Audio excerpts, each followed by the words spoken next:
We are Barca, we are not Real, okay? I'm very proud that we are Barca.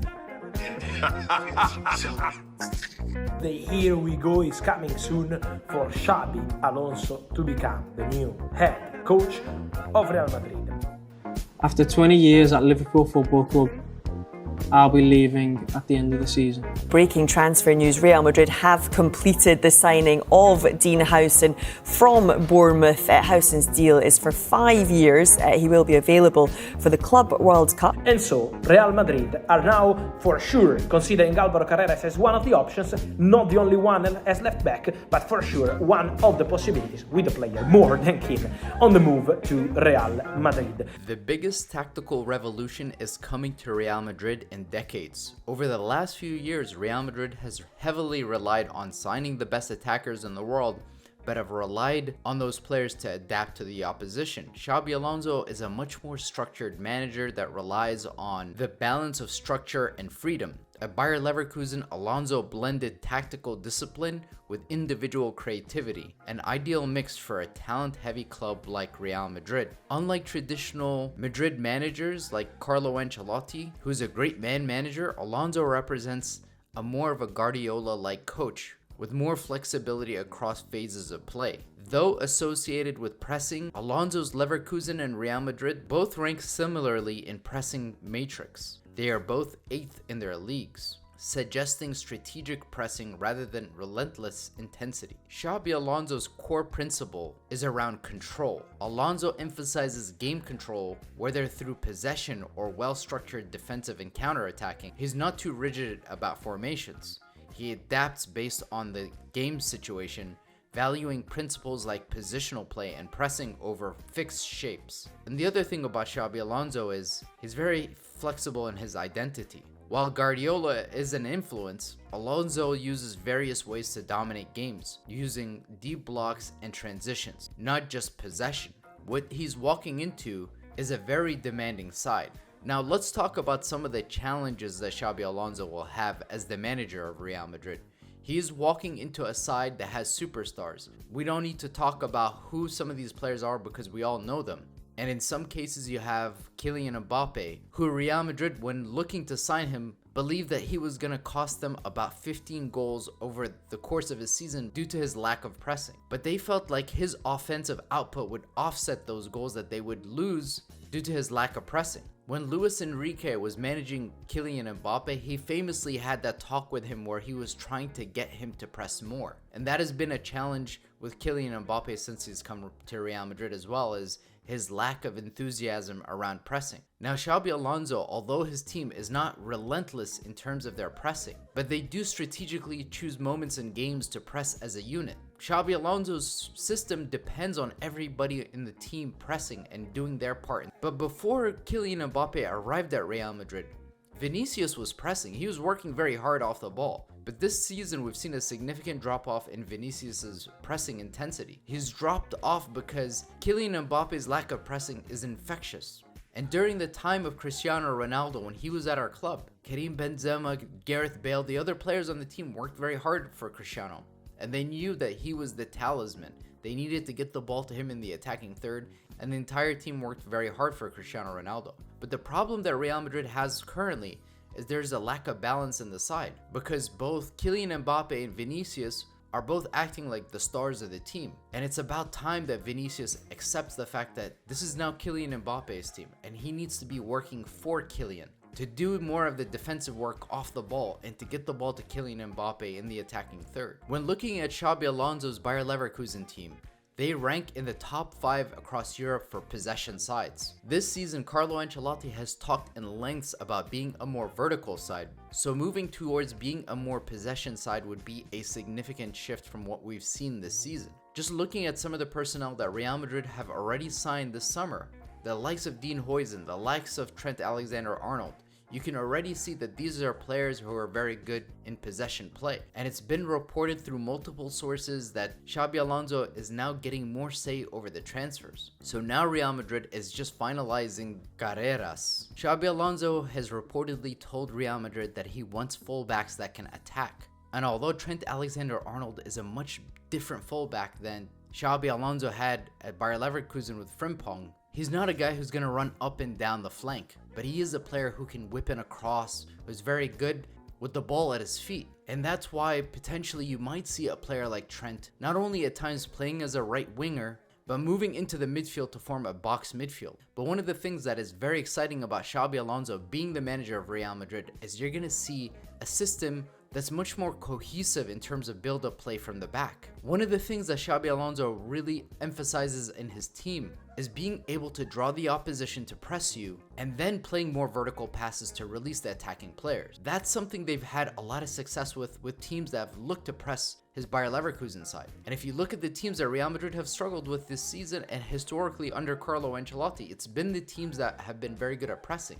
We've struggled against City, we've struggled against Barcelona. But having solutions around teams when they try and press you and using their press against them, especially with the attacking players that we have, the likes of Kylian Mbappé and Vinicius, we know we have the players to do more damage, but we've never really had the system.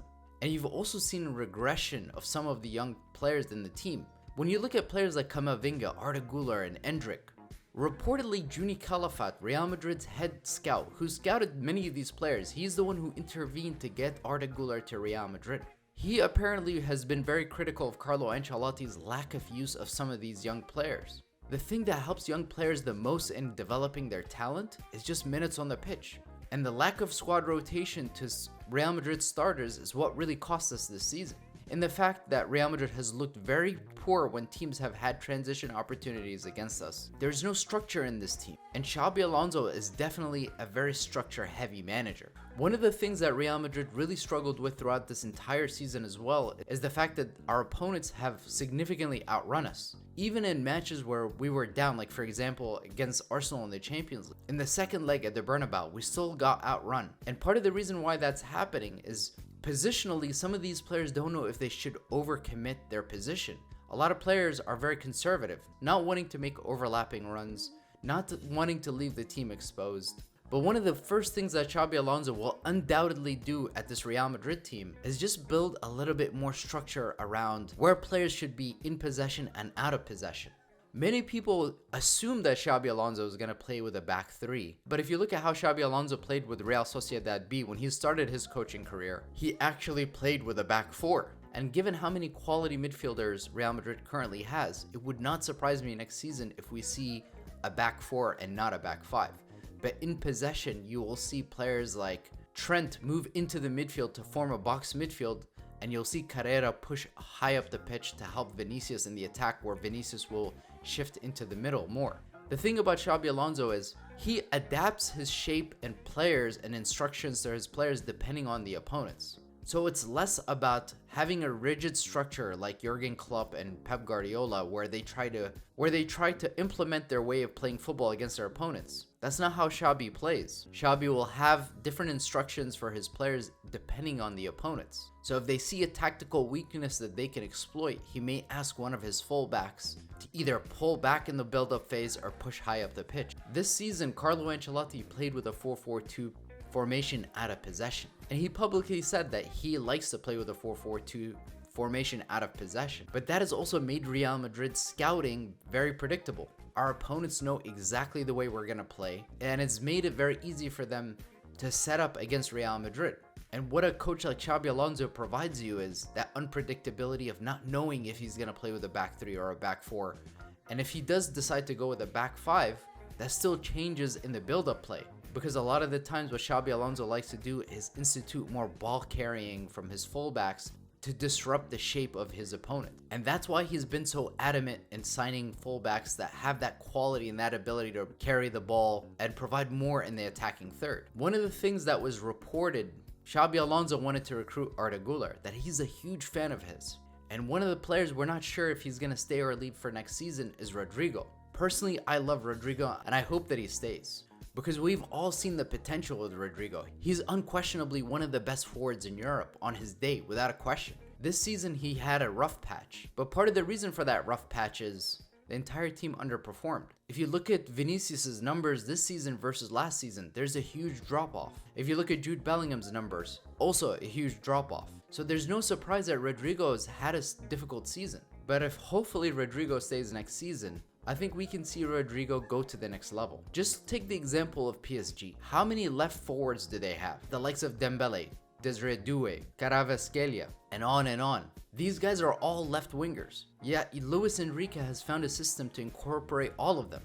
But it's much more about the structure and exploiting your opponents than necessarily having a natural right winger. But I'm excited to see what Xabi Alonso is going to do with Arda Güler as well, because Arda is a player who's really struggled to see any kind of minutes under Carlo Ancelotti. And a guy like Arda would really do well under a manager like Xabi Alonso because there is a greater emphasis on possession. And having a player with that profile who has a lot of quality in the attacking third, who can unlock an opponent, I just believe that Arda is going to be one of the players who benefits the most by Xabi Alonso's arrival at Real Madrid. But the question mark for me is what's going to happen with Tchouaméni and Camavinga. Because Tchouaméni this season, towards the latter end of the season, he proved to be one of the best midfielders in the world in his position. He took his game to the next level. Anybody who does not see what Tchouaméni's level has been over the last few weeks is not being fair, because Tchouaméni has been one of the most reliable midfielders for us when he's actually played in his position. But Camavinga has struggled this season, and that's also come down to injuries as well. For many Real Madrid fans, we can see the talent that Camavinga has. This is a generational talent who just has been played out of position.